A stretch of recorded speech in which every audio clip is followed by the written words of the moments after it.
Assalamualaikum warahmatullahi wabarakatuh.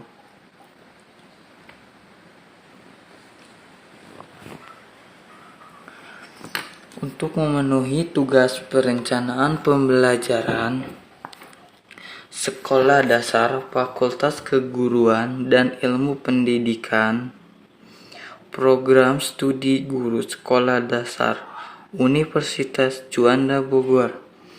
Kita di sini dari kelompok 3 yang beranggotakan 1.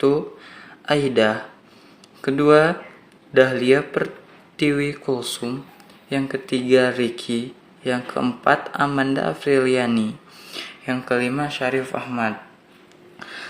Dan di sini kita akan menjelaskan dasar karakteristik prinsip pemilihan perencanaan pembelajaran. Yang pertama, karakteristik perencanaan pembelajaran. Dasar karakteristik peserta didik. Setiap peserta didik mempunyai kemampuan dan pembawaan yang berbeda.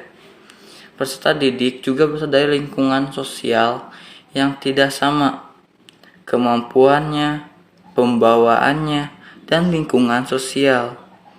Peserta didik pun membentuk menjadi sebuah karakter tersendiri yang mempunyai pola perilaku tertentu. Pola perilaku yang terbentuk tersebut menentukan aktivitas yang dilakukan peserta didik baik di sekolah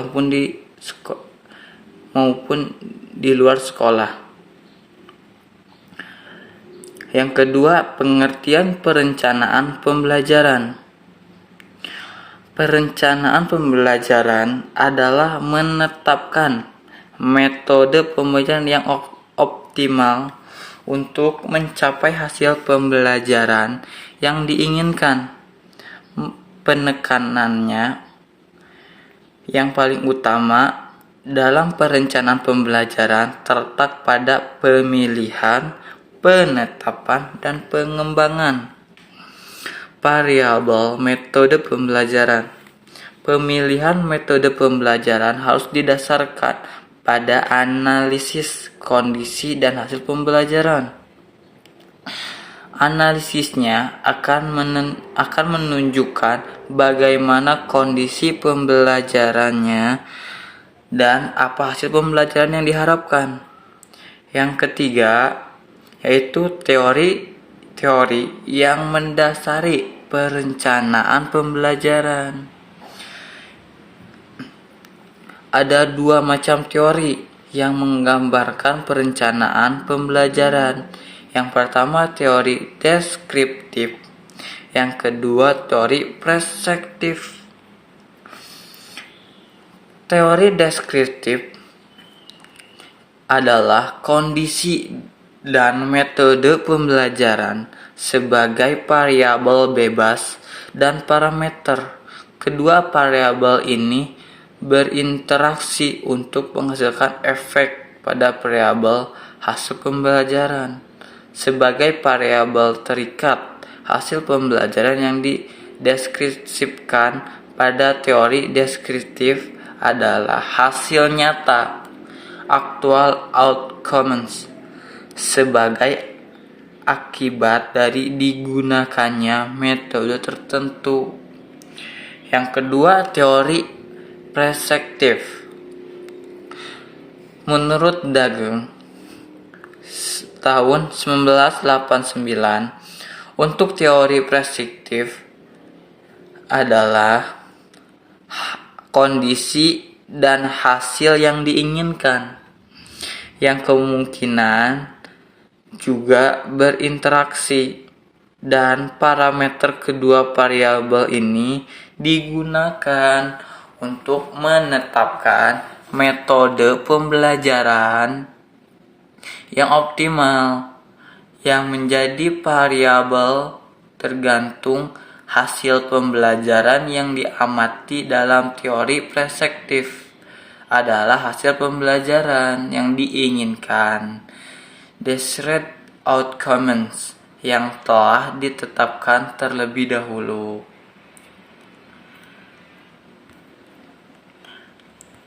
Yang keempat, model-model perencanaan pembelajaran.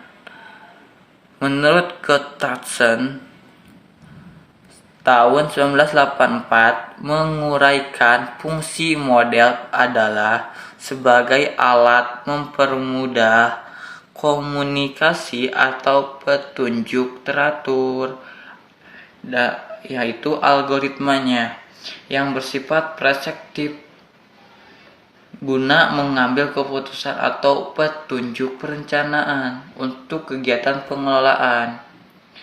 Dan juga menurut Brinks dalam Yearslownya tahun 1987 memberi batasan model adalah seperangkat prosedur yang berurutan untuk mewujudkan suatu proses seperti penilaian suatu kebutuhan, pemilihan media, dan evaluasi. Yang kelima, prinsip perencanaan pembelajaran. Prinsip-prinsip perencanaan seperti yang dikemukakan oleh Hermawan tahun 2007. Yang pertama, menetapkan apa yang mau dilakukan oleh guru, kapan dan bagaimana cara melakukannya dalam implementasi pembelajarannya.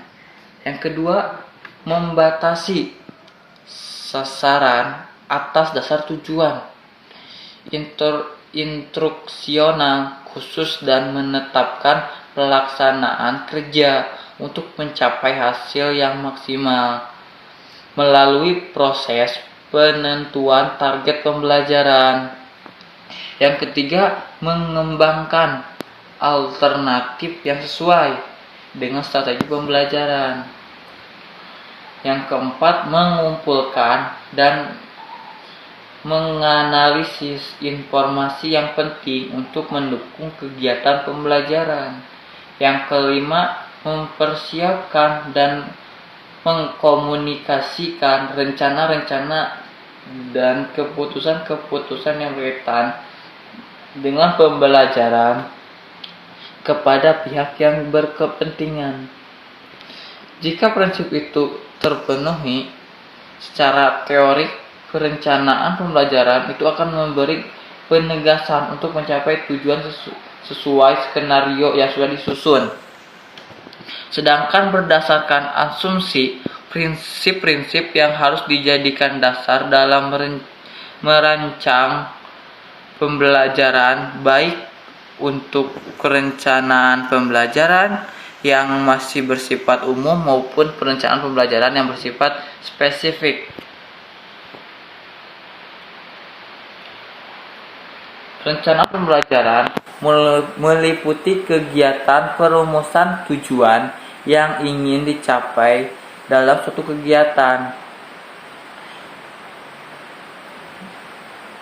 Cara penyampaiannya yaitu persiapkan alat atau media yang digunakan.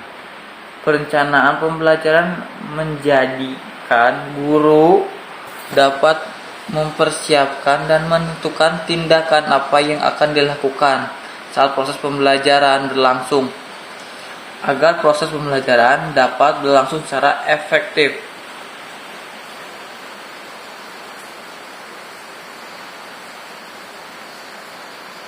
Pembahasan tentang perencanaan pembelajaran adalah kegiatan memproyeksikan tindakan apa yang akan dilakukan dalam suatu pembelajaran atau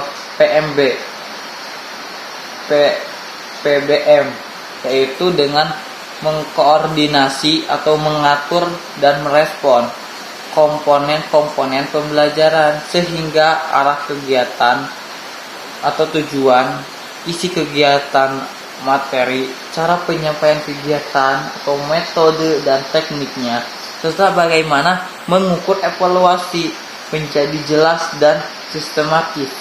Ini berarti perencanaan pembelajaran pada dasarnya mengatur dan menetapkan komponen-komponen tujuan, bahan maupun metode atau teknik, serta evaluasi atau penilaiannya. 6. Fungsi perencanaan pembelajaran. Fungsi diantaranya sebagaimana dijelaskan Sanjaya 2013 sebagai berikut. Yang pertama, fungsi kreatif. Yang kedua, fungsi inovatif. Yang ketiga, fungsi selektif. Yang keempat, fungsi komunikatif. Yang kelima, fungsi prediktif. Yang keenam, fungsi akurasi. Yang ketujuh, fungsi pencapaian tujuan. Yang terakhir, fungsi kontrol. Yang pertama, fungsi kreatif. Pembelajaran dengan menggunakan perencanaan yang matang akan memberi umpan balik yang dapat menggambarkan bagaimana kelemahan yang terjadi.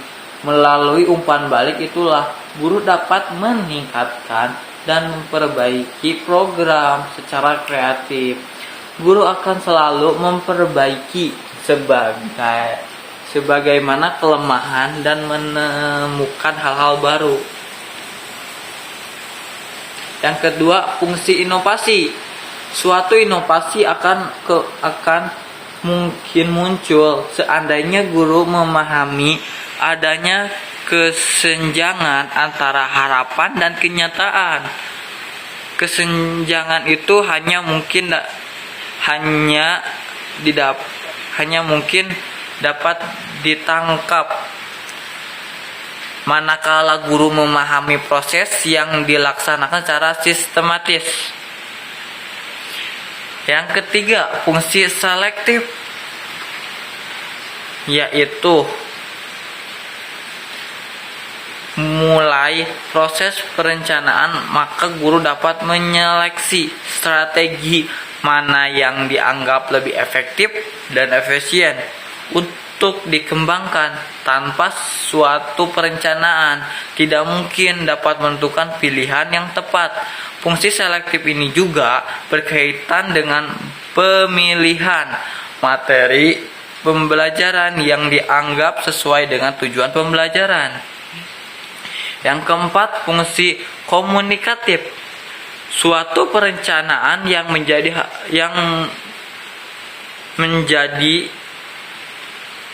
harus dapat menjelaskan kepada setiap yang terlibat, baik kepada guru, siswa, kepala sekolah, bahkan kepada pihak eksternal seperti kepada orang tua dan masyarakat. Yang keenam, fungsi prediktif.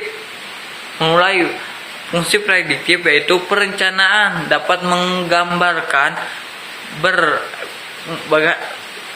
berbagai kesulitan yang akan terjadi. Di samping itu, fungsi prediktif dapat menggambarkan hasil yang akan diperoleh.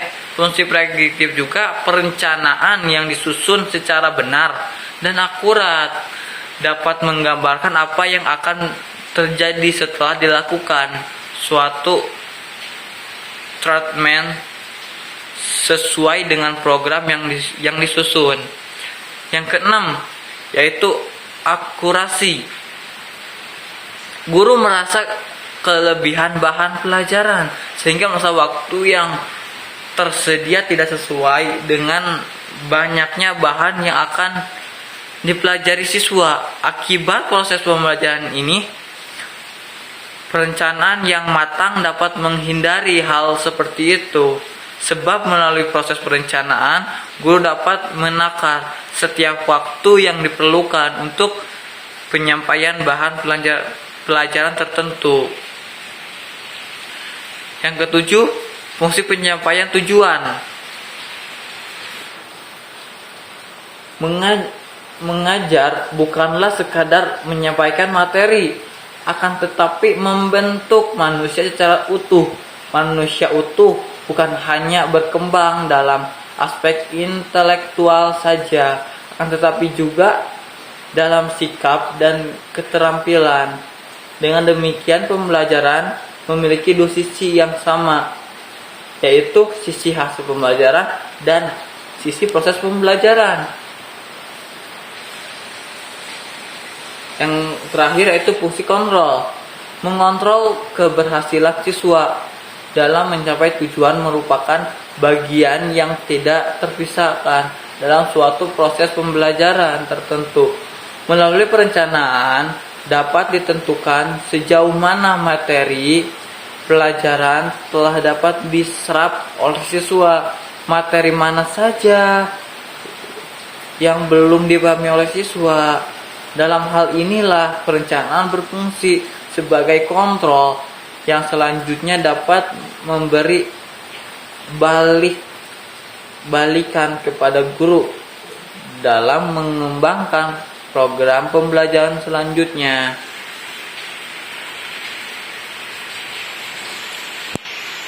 Sekian dari saya, mohon maaf bila ada kekurangan dalam penulisan maupun ucapan. Terima kasih. Waalaikumsalam warahmatullahi wabarakatuh.